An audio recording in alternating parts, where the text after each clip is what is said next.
sejam todos muito bem-vindos a mais um episódio de Como Você Fez Isso. Primeiro, hoje vai ser um episódio muito importante, é um episódio especial, um episódio onde, em primeiro lugar, tenho ao meu lado aqui o meu convidado e conselheiro para assuntos extraordinários, que vai me ajudar nesse papo para enriquecer ainda mais, Flávio Augusto da Silva, ele fundador da Wiser Educação, Orlando City, um clube que fez um baita de um sucesso de futebol lá nos Estados Unidos e, obviamente, bilionário brasileiro, que eu tenho um carinho enorme de chamar de amigo, de sócio. Então, Flavião, seja muito bem-vindo mais uma vez a Como Você Fez Isso. Muito prazer estar aqui, dessa vez do seu lado aqui, entrevistando um cara que está explodindo. E a gente vai ter muito para conversar e perguntar para ele. Hoje vai ser muito legal, sempre como você fez isso, com papos muito legais. E hoje um papo explosivo, um papo quente. E eu vou apresentar o nosso convidado. Ele que é empresário, investidor em diversos segmentos. Ele é autor best-seller, já escreveu livro pra caramba, influenciador digital, hoje é acompanhado por milhões e milhões de pessoas. Adoro porque ele é Ultraman, Ironman, então eu tenho empatia pra caramba, porque eu já fiz esse desafio, sei o quanto transformador é. E tá numa nova fase. Hoje ele é candidato à prefeitura de São Paulo. Então, palmas para Pablo Marçal, nosso convidado aqui, Pablo Marçal. Obrigado. Seja bem-vindo. Valeu, irmão. Seja muito bem-vindo. E então, né, Flávio, primeiro essa... Você teve um ato falho ali, você falou que era candidato a presidente. Eu falei presidente? Quase. Mas aí Quase. Depois você corrigiu no meio. É? Isso Freud explica. Prefeito, a candidata a prefeito de São Paulo. E esse papo, gente, vai ser dividido em 3 fases. Até anotei aqui. Primeiro, Pablo, eu quero trazer muito a tua vida como empresário. Sim. Sabe? Como que você chegou até antes dessa nova fase? Fala um pouco da tua família, que eu sei que pra você é algo divino, muito importante. E a tua nova fase, que é a política. Então a gente vai dividir nessas 3 fases. Eu acho que também é importante falar, assim como o Pablo tá batendo um papo aqui com a gente, eu acho que, né, Flávio, se qualquer outro, às vezes, candidato quiser vir bater um papo no Como Você Fez Isso, um papo legal, um papo sempre inteligente, tentando extrair o melhor para as pessoas, acho que você fique super à vontade, que, obviamente, convidarei o meu conselheiro para assuntos extraordinários, mas receberemos com o maior prazer do mundo. Sim, é só a assessoria do candidato, que também queira esse espaço, entrar em contato e solicitar que será atendido. Isso aí. Vamos lá, vamos pro papo? Bora. Bora. Primeiro, como é que você tá? Eu tô ótimo. Tá bem? Acho Dormindo quantas horas por noite? Essa é a fazer a pergunta. 7h30 todos os dias. Tá dormindo bem. Desde quando eu mudei meu shape, eu levo a sério esse negócio de dormir. Eu construí tudo que eu construí sem dormir, né? Dormia 3, 4 horas por dia. É um dos maiores arrependimentos que eu tenho na minha vida. Essa noite especificamente, de ontem pra hoje, eu tava em Barretos, né? Uhum. Não consegui dormir no horário, mas eu cheguei e cumpri o horário.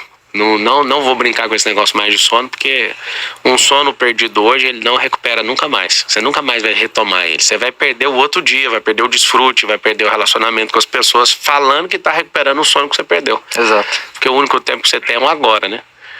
A gente olhando no Cronos, a gente vê o passado, o presente e o futuro, mas o único tempo que a gente tem é o agora. Eu gosto de perguntar para as pessoas assim, Flávio, você planta agora para colher Aí todo mundo responde, amanhã. Amanhã ninguém nunca colheu, cara, é sempre no agora. Então você sempre ou tá produzindo, desfrutando ou transbordando no agora. E muita gente tá perdendo agora, pondo expectativa total no amanhã, que não vai vir nunca, ou arrasado com alguma merda que fez na vida, ou a glória que ele teve no passado ele não tem mais. E a pessoa deixa de viver no agora. Eu acho que uma das coisas mais extraordinárias num ser humano é saber usufruir, desfrutar, governar, viver no agora. Então eu tô bem pra caramba, cara.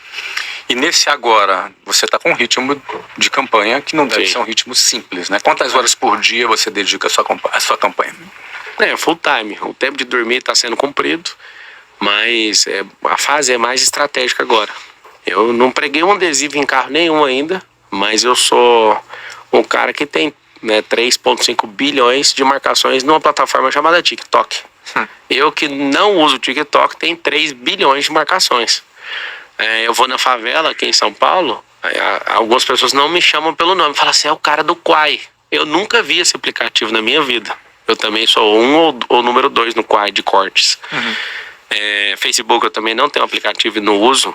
Não é tão poderoso assim, igual nas outras contas. No Instagram eu chego a ter, no mês, 56 milhões de contas únicas acompanhando o que eu faço. É um absurdo. É 1/3 do Brasil com o celular na mão, pra você ter uma ideia. De onde acha que vem essa explosão assim de engajamento? Múltiplos assuntos. Ser alguém multifacetado em assuntos diversos. Falar de espiritualidade, inteligência emocional, físico. Exato. Você que foi um cara que me estimulou, você sabe disso. Eu me aconselhei com você, com o Joel em relação ao Iron. Eu não parei, fui embora lá pro Ultra, fiz uma ultra distância de 452 quilômetros. Em 35 horas e 17 minutos. Foi louco. Não me esqueça daquela frase sua que você falou assim pra mim no áudio. Você falou assim, curta bastante a prova. Porque na hora da prova vai ser bem difícil. Mas quando terminar, você vai ficar com saudade de cada momento. Aquilo mexeu tanto comigo, cara. Eu lembro dos 180 quilômetros em Cozumel, no México. Eu pedalando e lembrando dessa frase e falava, que merda, cara, ele tá certo, agora é uma tristeza. Aí eu pensava, como que eu vou sentir saudade um dia disso aqui? E você acredita, eu fico lembrando daquele dia, cara. Nossa, eu poderia ter apertado mais o pedal ali, eu poderia ter feito isso aqui. Na outra prova de 450 quilômetros, 452, foi muito pior. Eu fiquei 35 horas e 17 minutos, direto. O Henrique Câmara tá aqui, eu vi ele, ali. Só pra vocês terem uma noção, eu já fiz 7 maratonas. 11 triatlos, o Ironman no México e o Ultraman nos Estados Unidos. Uma maratona da Disney tinha 35 mil pessoas correndo. No Ironman tinha 2.200 pessoas correndo. No Ultraman tinha 14. E só terminamos 4 pessoas. Saiu gente pra UTI, 3 com hipotermia. Os outros foram parados pelos médicos. Gente que foi desistindo porque não dava conta. E a gente conseguiu terminar essa prova e foi assustador. 2 do Brasil, eu e o Henrique Câmara. E os outros 2 já tinham feito a prova várias vezes. Ou seja, os únicos iniciantes no Ultraman que conseguiu terminar foi eu e o Henrique. Então talvez você mostrar todas as facetas da sua vida, você consegue essa conexão com as pessoas. Porque isso, independentemente se alguém está aqui conectado vota em você, não vota em você, gosta de você não, mas quando você acompanha os debates, você vê o Mzinho lá pulando, assim. Então esse engajamento, você diz que eu acho que principalmente desse envolvimento com a galera que você... Falar o que pensa. Falar o que pensa é uma coisa bem interessante. Até quem não gosta de você te respeita. Exato. Agora, você fala de prosperidade. Quem não quer ser próspero? Até a pessoa mais, na situação mais difícil na favela quer ser próspera. Eu encontrei umas crianças, joguei futebol com as crianças na Zona Leste, lá na Vila União. E aí eu fiz uma pergunta que até viralizou. Eu falei assim, vocês não querem ir pro crime, né? Vocês querem ir pro crime? As crianças, sim. Eu falei, mas como? O referencial de prosperidade de uma criança na favela, Flávio, é o crime. Tanto é que a explosão de MCs agora, todo mundo fica louco, né? Tem MC pra todo lado. Tem, porque agora é assim, ó. Jogar futebol para as crianças, né, que tem a habilidade. Sim. Eles jogam descalço na terra ali, então vai ganhando habilidade de maneira forçada. O segundo é o crime. E aí, peraí, quem é a terceira referência de prosperidade? Os MCs. Os caras ganham dinheiro com a música, começam a comprar carrão, começa isso. Todo mundo sonha em prosperar. Então eu vendo e vivo e transbordo isso. E espiritualidade, todo mundo tem um espírito, mas quase ninguém sabe mexer com isso. Não entende que é luz, que é conexão, que é frequência com o alto. Alma, que é um negócio que eu escrevo, já publiquei 62 livros. E inteligência emocional foi o que me fez aguentar a pancada e o que me faz hoje, com tanta perseguição, fazer esse negócio ficar divertido. Tem gente que pensa, o Marcelo não tá nem aguentando a pressão, né? Porque a mídia quase toda pra cima de mim. É político, é bandido, eu tomei ameaça de morte. Eu sou o único dos 10 que tem ameaça de morte por estar na disputa, pra você ter uma noção. Estão arquitetando pra derrubar minha candidatura. Então, assim, se eu não tivesse inteligência espiritual, almática e essa resistência física, eu treino todo dia, cara. Eu faço 2 cardio todo dia. Eu treino e faço 2 cardios. A minha vasilha tá aqui, ó. Tá aqui a minha comida. Depois preparei que eu quero mostrar pra galera. Minha janta já tá aqui. Acaba sendo uma terapia, né? Cara, é um negócio assim. Eu consegui adquirir esse hábito, eu não abro mão dele. Uhum. Esse negócio virou eu. Eu virei o Ironman. Dali pra frente do Ironman, eu não comi mais açúcar, cara. Eu repudi esse negócio. Depois do Ultraman, eu falei, cara, eu não vou parar mais de treinar. Por quê? Porque me faltou muito treino. Foi muito dolorido terminar essa prova, cara. Você nadar 8 quilômetros em 3 horas e 53, depois você pedalar 360 quilômetros, que é lá de Orlando até em Miami, depois ir até lá naquela ponte do Key West. Só na ponte, na entrada. Você imagina, você pedalar 360 quilômetros em 14 horas e depois você ter que terminar uma corrida com a inflamação no seu tendão. eu tava conseguindo, tava mancando, cara. Eu ainda fiz 84 km de corrida. E consegui terminar a prova. E eu chorava diversas vezes, ficava louco de raiva. Perguntava pro médico, tem risco da ruína, de eu perder o pé, ou eu ter algum problema? Não, cara. Eu falei, esse tendão tá tudo... Mano, doía demais. Eu tive que rasgar tudo, assim, o meu tênis, e puxar daqui e dali, trocar a faixa o tempo inteiro. Até que eu enfaixei de um jeito que o meu pé perdeu o movimento. Eu andava só pisando assim, ó. Sim. Eu falei, o David Goggins correu 400 quilômetros de canela quebrada. O Daniel Oliveira, que é um Ironman que já fez o Double Decker, conhece? Uhum. Eu patrocino o Daniel Oliveira já nos mundiais. Eu falei, mano, esse cara correu sem um tendão de Aquiles. Ele teve uma queda de bike, esse cara conseguiu correr centenas de quilômetros sem um tendão de Aquiles. Que é isso? Eu tô só com inflamação no tendão, vambora. E aí, cara, consegui terminar essa prova pra mim, mostra pra mim que eu tenho essa resistência. Acho que pra finalizar a resposta, esse tanto de gente gosta de seguir pelo estilo de vida também, pela família. Então, os assuntos, número 1, você cuida do corpo, você cuida da sua alma, você cuida do seu espírito, você cuida da sua esposa, você cuida dos seus filhos, você é uma pessoa próspera, você é alguém influente, você é alguém que fala o que pensa, todo mundo fala, mano, eu quero essa vida. Por mais que a pessoa não goste de alguma coisa que eu tô fazendo, ela fala, não, aquela parte eu gosto, e ela segue por isso. Tem correlação, você acaba gerando uma conexão. Flavião, o que você gostaria de começar perguntando para o... Vamos começar falando da trajetória dele como na primeira fase, na nossa primeira fase aqui. Vamos explicar para o pessoal as três etapas que nós vamos passear aqui com ele.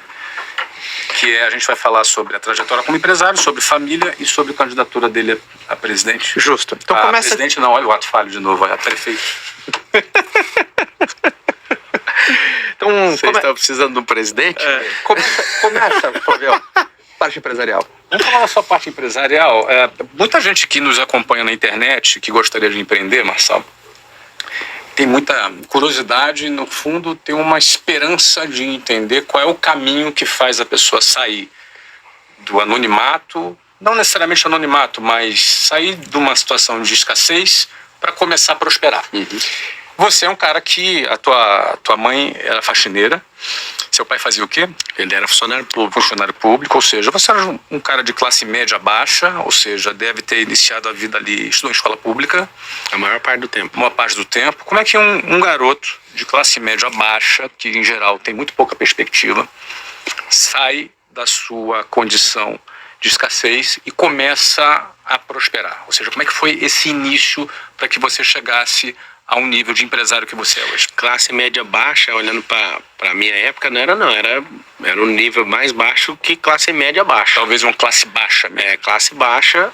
Quando eu estava chegando nos 18 anos, eu já estava próximo da classe média baixa. Não era miserável, ou seja, não passou fome. Não. Tá. Seu pai, como funcionário público, tinha um salário. E assim, meu pai, ele tinha um salário, mas a gente tinha uma vida muito difícil no começo. Então, quando eu estava ali com uns 16 para 18 anos com a família, porque eu casei aos 21. A gente tava na classe média baixa, né? Tendo carro, tendo isso e aquilo.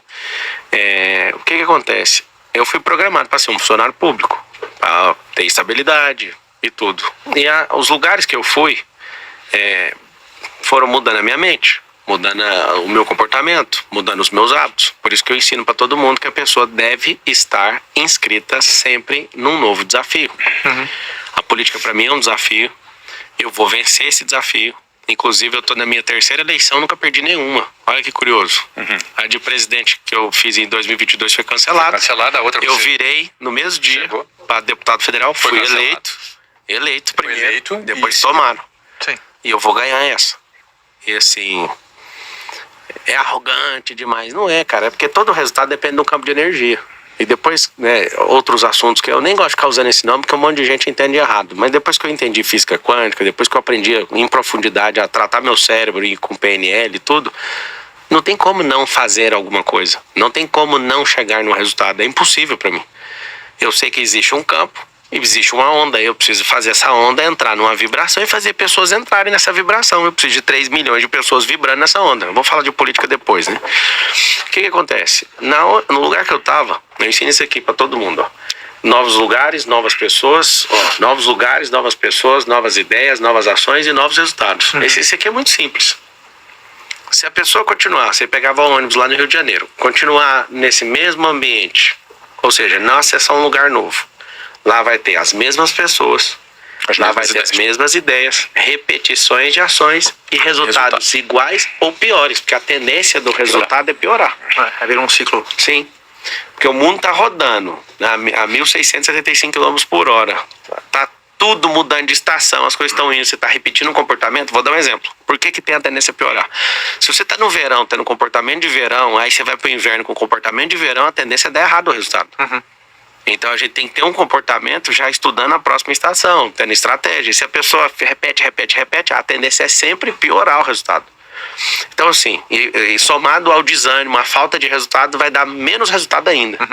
A tendência é sempre piorar. O que eu falo para vocês que mudou a minha realidade, primeiro foi a minha conversão ao evangelho. Com 9 anos de idade eu comecei a trabalhar porque meu pai, ele era meio, eu vou usar o nome ignorante, mas não é ignorante, alguém muito...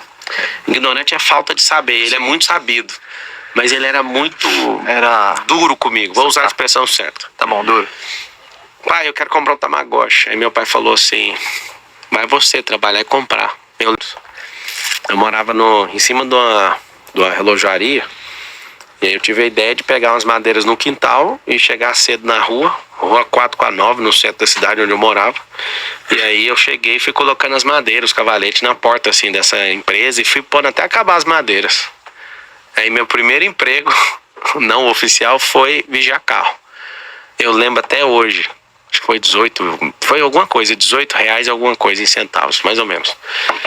Eu em um dia de trabalho levantei o dinheiro, fui no camelódromo, comprei o Tamagotchi e eu chorava, cara. Um dia de serviço. E mexia, eu não vou deixar ninguém te matar, você vai comer direitinho, você dava banho nele, não sei se você lembra desse rolê. Aí meu pai chegou, ele trabalhava na Assembleia Legislativa na época. Ele chegou, o que é isso? Eu falei, é meu filho. Eu nunca esqueço desse combate ali, desse embate com meu pai. Eu falei, eu não vou deixar o senhor ver. E ele com muito orgulho, sabe? Falou, poxa, que legal, né? E tal, e passou, e aí eu falei, eu consigo o que eu quiser. Eu faço o que eu quiser. Meu pai é vivo. E ali eu percebi que eu conseguiria fazer o que eu quisesse mesmo. Porque em um dia eu consegui resolver um problema, fiquei orgulhoso. Meu pai respeitou aquele momento, e na hora que eu vi que ele me olhou diferente, como eu tava me sentindo um homem já com 9 anos. Aí dali pra frente eu percebi, era eu que tinha que me virar mesmo. Então meu velho nunca deu essa, toma aqui. Eu não tenho recordação do meu pai falar, toma o dinheiro, faz isso aqui. Eu tive que fazer. A segunda virada de chave absurda mesmo foi a conversão ao evangelho nessa mesma data. Meus pais eram separados. E aí eu tava brincando na porta da igreja, eu vi o pastor lá falando, quem quer aceitar Jesus? Eu não sei explicar, assim, eu senti um negócio, fui lá na frente, aceitei, aí eu comecei a estudar a Bíblia pra caramba. Aí em 2 anos eu tava sendo batizado. Aí eu fui batizado. E aí, cara, eu pensei, eu não quero fazer outra coisa na vida a não ser pregar. Eu tenho recordação com 11 anos de idade pregando na rua, brigando com os outros, sabe? Um negócio bem doido. E o que eu fiz? Comecei a estudar muito a Bíblia. Então, todos os princípios que eu carrego, eu aprendi na Bíblia. Então, aquilo mudou completamente a minha cabeça. Quando eu percebi que no ambiente da igreja eu era muito valorizado por saber a Bíblia, aí que eu estudava ainda mais. Então, eu tinha gincana, o cara era da hora, porque quando tinha gincana, eles colocaram os adultos, os caras de 40 anos, 50 anos de idade, todo mundo perdia pra mim. Então na gincana eu falava, não, Davi não fez isso aí não. Aí o povo, não é possível, como que um menino desse sabe? E aí a galera pesquisava, aquilo me deu um prazer tão grande de ter a recompensa em ter estudado, que eu virou um terror em estudar a Bíblia. Então hoje assim, para discutir Bíblia comigo é um pouquinho complicado, sabe? Eu fiz teologia depois e sou leitor da palavra assim, absurda mesmo. Não sou doutor, mas eu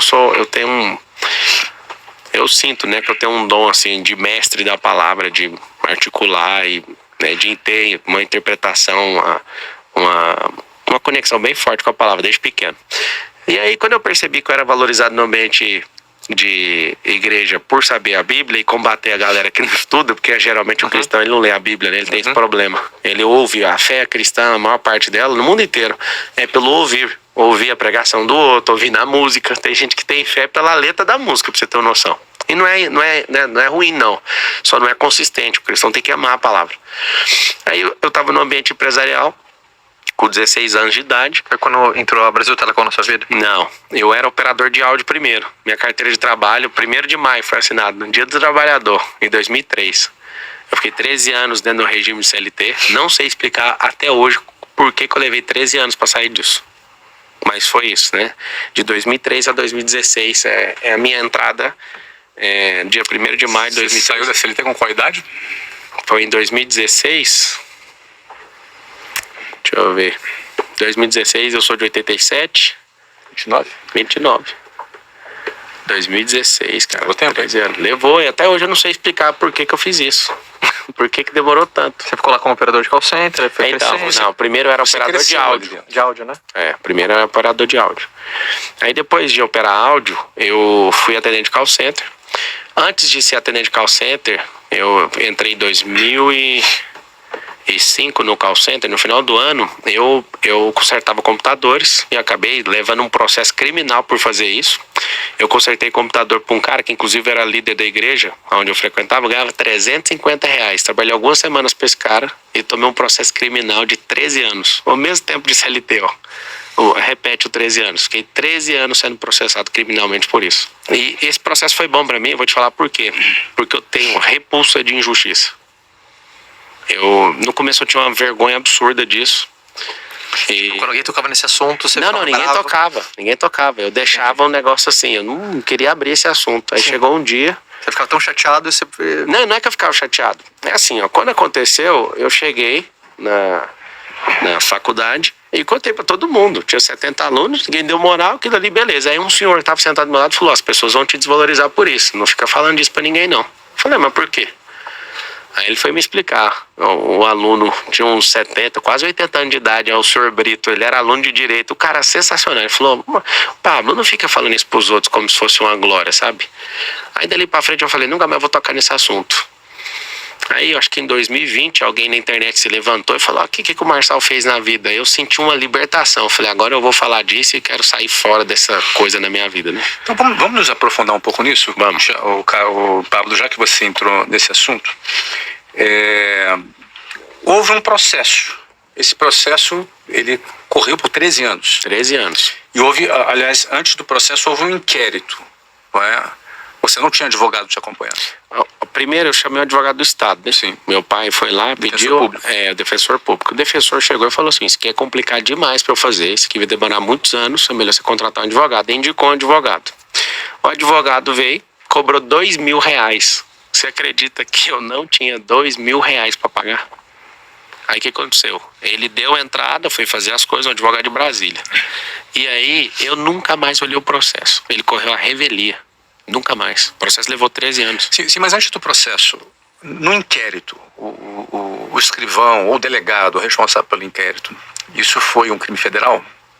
Porque é a Polícia Federal, né? Polícia Federal, ou seja, o escrivão da Polícia Federal, ele, eventualmente, quando vê que a pessoa não tem nenhum envolvimento, ele arquiva.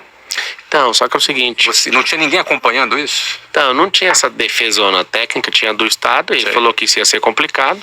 Eu lembro de tomar pressão o tempo inteiro, se você não ajudar a esclarecer isso aqui, você vai pro presídio. Eu falei, Deus me livre disso aqui. Não, eu arrumava computador e fazia isso, eu era funcionário do cara por R$350. Hoje que eu vim pensar, depois de tanta notícia sobre isso, eu fiquei pensando, mano, eu tinha que ter processado esse cara, mano.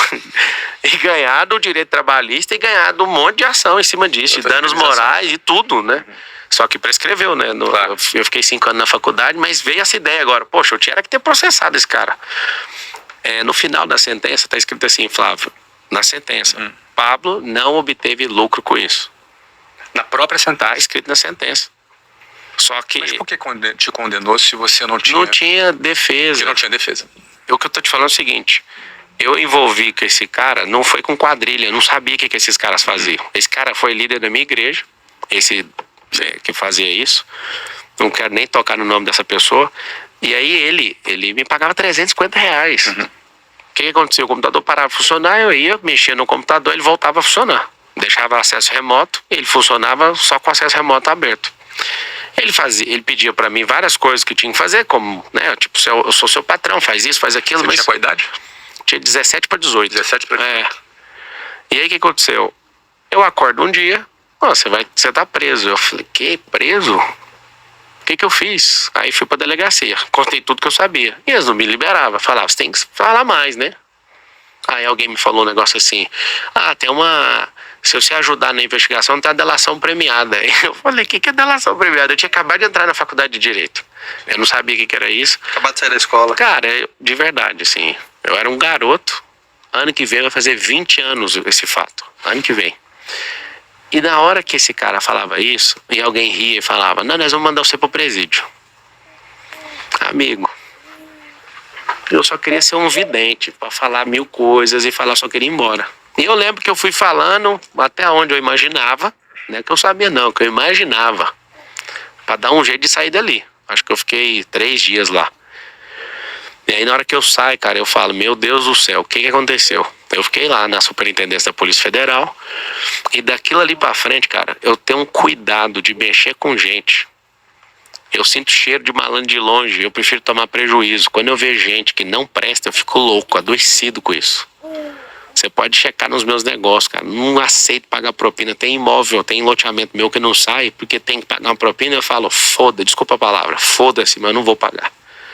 Tem gente que fica falando, você tem uma denúncia aqui, eu arrumo pra você, pode deixar a denúncia, não tô nem aí. Os caras são malvados no sistema, eu não curvo a minha cabeça.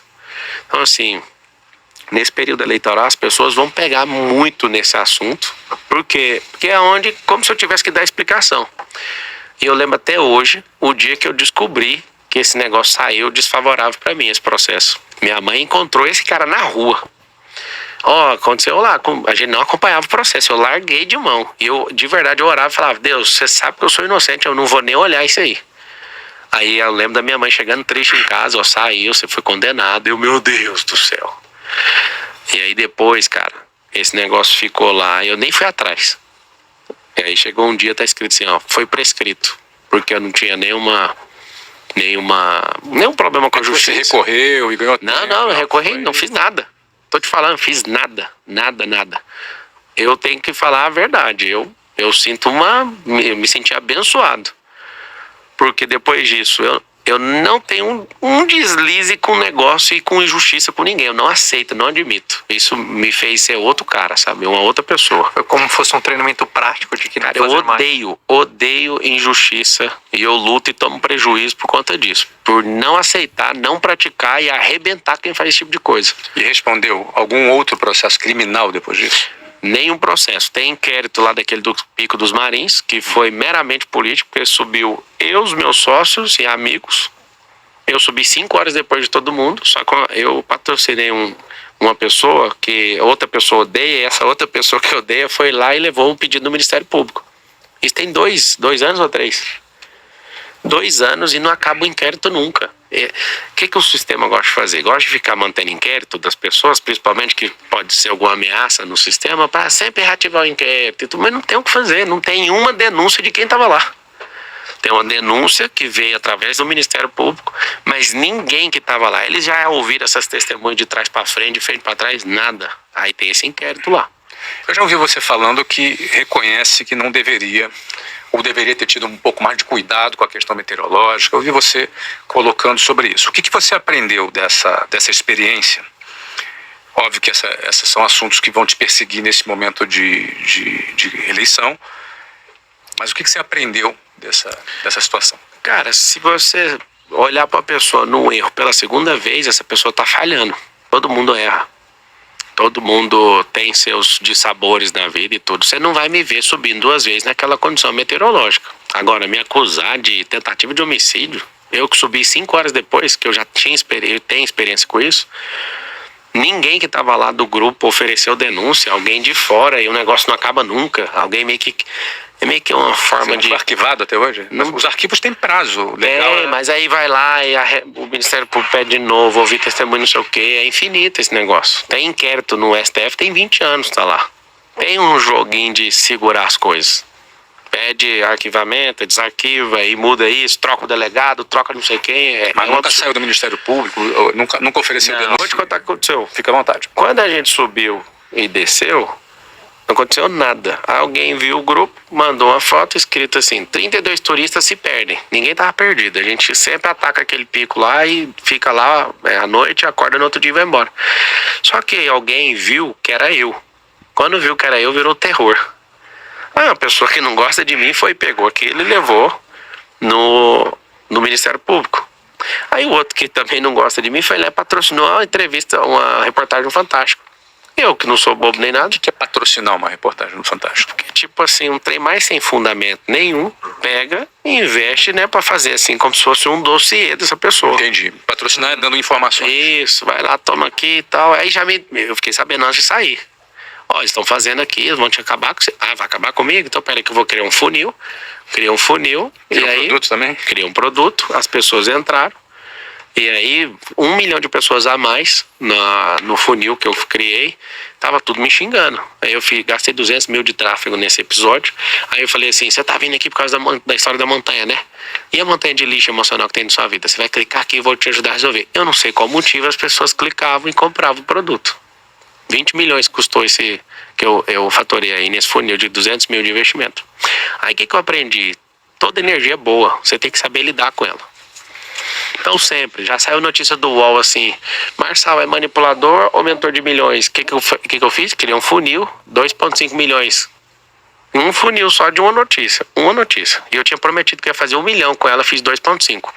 Qualquer coisa que alguém fala, é só saber transformar. Então, por exemplo, Tem alguma outra coisa além dessas duas que você vê que constantemente as pessoas enchem o teu saco ou nem enchem o seu saco, elas querem saber, até pessoas que te acompanham, fazem, pô, me explica melhor isso daqui na também. eleição de 2022, eu gastei meu dinheiro, coloquei o dinheiro, fiz a doação. Eu, minha esposa e mais um sócio. Pedi dinheiro pra ninguém. Coloquei o Você dinheiro. pode falar como você investiu? Não lembro, mas são milhões. Ok. E o pior é o tanto de milhões que eu perdi ficando 10 meses na campanha. E aí o que acontece? Eu fiz esse investimento, aí eu peguei a campanha e falei, cara, nós vamos ter que rodar o Brasil inteiro. Então vamos ver o táxi aéreo. O táxi aéreo ia ficar tipo assim, o triplo do valor. Uhum. Eu tenho uma empresa aérea com 4 aeronaves. Eu falei, eu vou usar as minhas próprias aeronaves para minha própria campanha. Então eu vou pagar ela com esse dinheiro. Não é dinheiro público, é o dinheiro que eu pus. Aí, por exemplo, o táxi aéreo ficava lá 25 mil, 30 mil a hora, a minha ficava, sei lá, 12. Eu fui lá pelo princípio da economia, que é constitucional, e usei o mais barato. Rapaz, você que não sabe a idolatria que tem no dinheiro público. Esses caras, de novo, não é processo, ainda é inquérito e não tem ilegalidade. Eu fiz corretamente, foi mais econômico, seguindo o princípio constitucional. E esses caras pegam no pé. E por que eles não terminam com o processo? É o seguinte, vai enfiando, o processo não, com inquérito. Inquérito. Fica enfiando o inquérito pra pessoa falar aqui, ó, você tá aqui na minha mão. Vamos daqui, vamos negociar daqui. Eu não tô nem aí pra isso, porque eu não tenho ilegalidade, eu não fiz nada de errado. Eu fiz economicamente, não aceitei nem R$1. O partido que eu tinha 35 milhões de fundo na época. Eu tinha 85 milhões de fundo eleitoral. Eu não aceitei. Você sabe o que aconteceu? O cara que era o presidente que tomou o partido tá na cadeia até hoje, não tá? Ele usou de forma indevida o dinheiro e comprovadamente está instaurado o processo. Ele tá na cadeia. Eu não admiti aceitar nenhum R$1 de dinheiro público. E eu não acredito nisso, eu não aceito isso. Enquanto tiver gente precisando de hospital, enquanto a gente tiver precisando de cirurgia, eu não aceito. É 5 bilhões em todo ano par, cara. 5 bilhões dá pra fazer milhares de casas, dá pra zerar filas de hospitais em várias cidades. E nessa campanha, o que eu fiz? Inclusive, eles querem derrubar minha candidatura, achando que eu tô financiando a campanha com meu dinheiro jurídico, né? Eu travei absurdamente, não ponho R$1 meu. Tanto é que o Lula, né, deve ter doado por bolos 35 milhões de reais, 30 ou 35, para começar a campanha só do PT. Eu tenho 600 mil reais e é aberto aí, todo mundo pode olhar no TSE. Doados por terceiros. terceiros. Eu não vou colocar, nem se faltar assim 100 mil para ganhar a eleição, eu não vou, porque é o único jeito desses caras me arrebentar. Sim. Um rico, quando entra na política, e se ele não compactuar com o estilo que eles trabalham, desculpa falar, mas o fundo eleitoral, esse fundão de 5 bilhões, é a legalização daquilo que é o mensalão.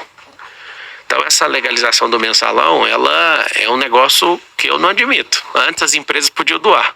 Aí eles falaram, não, vamos pegar dinheiro público. Para mim é pior ainda, a solução não foi tão boa.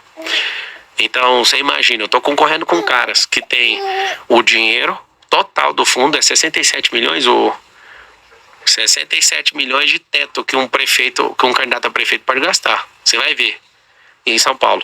Eu vou ganhar a eleição gastando quase nada. esse povo vai ficar assustado, porque vai ter que rever. Mas por quê? Por que uma campanha derrotada do Nunes, gastando 67 milhões de reais, tomou um pau de um cara chamado Pablo Marçal com o celular na mão? Talvez não gaste nem 2, 3 milhões. Ou seja, eles vão assustar. Vão assustar com a potência da rede social. Eu não tenho padrinho político, não tenho um partido grande, não tenho coligação, não tenho marqueteiro, não tenho tempo de televisão. Não vai ter tempo nenhum. Nenhum, cara. Só pra você entender como é que é desbalanceado o negócio.